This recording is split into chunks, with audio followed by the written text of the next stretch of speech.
So level with me. Sorry for the dad joke. So when they replaced the boiler way back when, this pipe dropped this section here and was actually a, what we call a counterflow main. It should have been, and I think it started life as a parallel flow main. Now you've heard me discuss, some of you have heard me discuss this before. Counterflow mains don't carry as much steam as a parallel flow main because in a parallel main, the air, the water, and the steam are all moving in the same direction. And the advantage of that is it carries more because the steam is not fighting the water flowing back against it. Right now, because we put a new boiler in, I've got a slight pitch that way, bubble up. So the bubble is up, the water is down, and it's going to flow back around to the drip and wind up in the wet return right there. If the water is flowing against the flow of steam, again, as I said, you're going to lose some efficiency. A little bit, every little bit helps over time. So watch that. When you cut out a boiler, usually what I try to do is strap up the mains, and if you can, get your level on there. You want to use that groove. And I like these levels that actually give you a readout. I think the first line is 1/8 of an inch, and that's more than enough. In a parallel flow main, they want, I think 1 inch and 20 feet. But when you're dealing with old homes, sometimes you're better off getting a little bit, as much pitch as you can. Anyway, I think we've beaten that topic to the death. Let's move on. So you may remember from an earlier video, this is the tag for the old boiler that was replaced. And that's the new boiler right there. This boiler is small enough that it only uses one outlet. This is a 4-section boiler. So you have your T coming out. There's a plug there, which you then can hang a bucket on the end for skimming to get rid of the oil. Needs to rise up a minimum of 18 inches off the water line. We go with 24 inch there. The header only needs to be 2 inches. We have the takeoff, as we discussed before, and then we have a short main there. Now, when we tie on the first main, we get sort of a get out of jail free card in that we can shift the boiler's position to get the union to align and so forth, and it's much easier to dial this in. Once you come to the second connection, you are much less likely to be able to do that so readily, particularly when this T and that section there is a fixed point in space. You can go up a little bit. Sometimes you can move it to side, but not a whole lot most of the time. So sometimes you have to use certain tricks. So this rises up. There's a slight pitch that way. You can have some back pitch, but you definitely don't want a water pocket. Again, parallel flow gets the water back to the boiler quicker and does not have the water then drop back down into the header as the steam is trying to rise up. It's generally more efficient. That's one of the little tricks. We added a 45 there as a swing joint to give us more geometrical solutions to tie this in. So it comes down with probably an oversized equalizer line. Goes down to the inch and a half. And then there's our Harford loop there. Nice thing about having the Harford loop there is you can definitely dial it in. Wanted to make the Harford loop pretty high up because we wanted to give every chance of keeping this pipe completely wet, a true wet return. Wet, dry returns, or returns that transition from dry to wet, sometimes can cause issues. So we want to avoid that as much as possible. And that's also helped by the fact we wanted to get this boiler out of the pit, keep this gas valve above the flood rim of this pit. Let's see.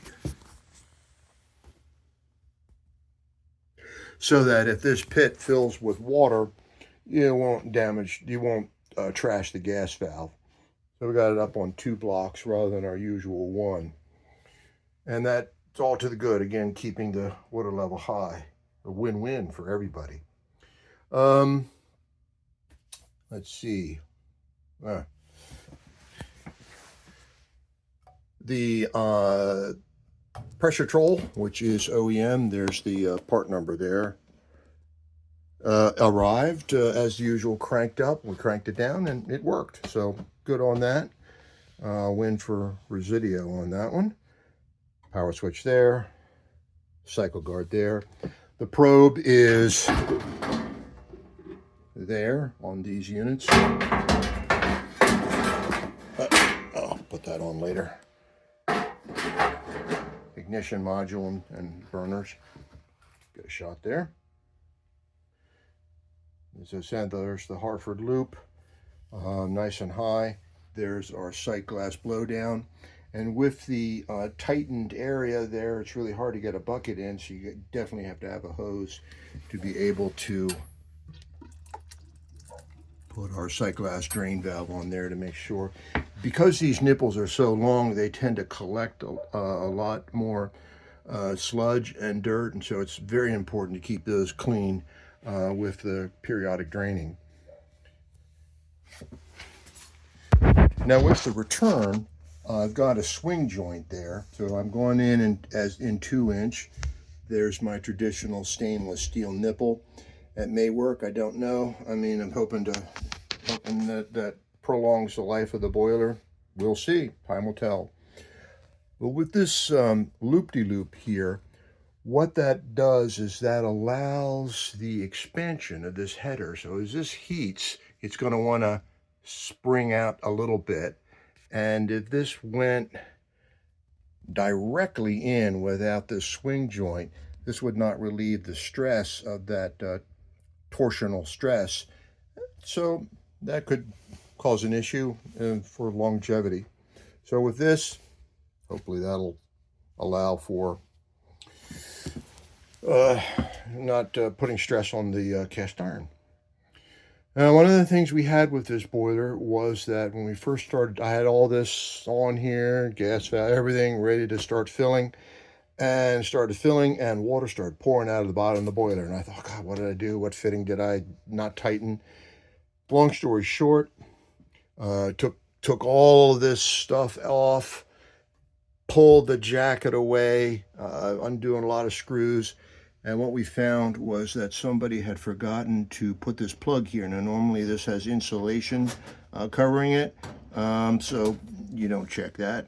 And we really didn't. We only found out it was going to do it when the water started pouring out. Cycle guard is, even though the boiler's not running, the cycle guard turns on and off every 20 minutes. There's our drain for the wet return, full port.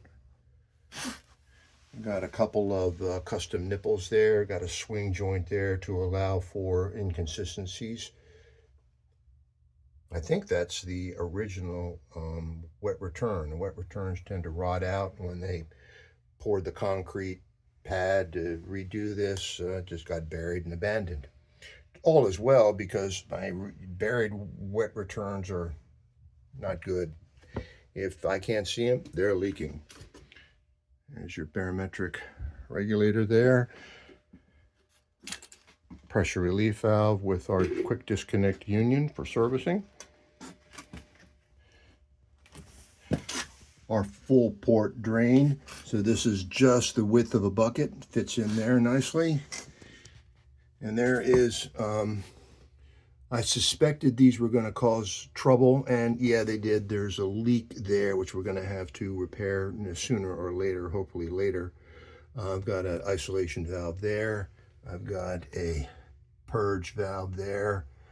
And there's the water inlet where it ties in with brass. Get some sort of separation from the brass and the iron or malleable iron. There's another isolation valve, another purge drain there. So I think I've got enough valves and drains to manage that reasonably well. This is our lovely VXT. I think I've showed you the securing jig that I'm working on so that this can be done much more quickly, and to keep make sure that these inserts don't move, these witness marks don't move away.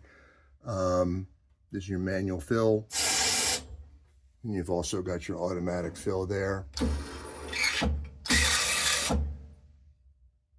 And this is your tag for maintenance and recording leaks, keeping track of the leaks and so forth. And we've got our shut-off valve over there. So this was the original gas location. We put the gas valve up here and of course brought it down to there. And I think I've covered everything. Thank you all for joining me on this. Got any questions or comments, please like and subscribe. Talk to you later.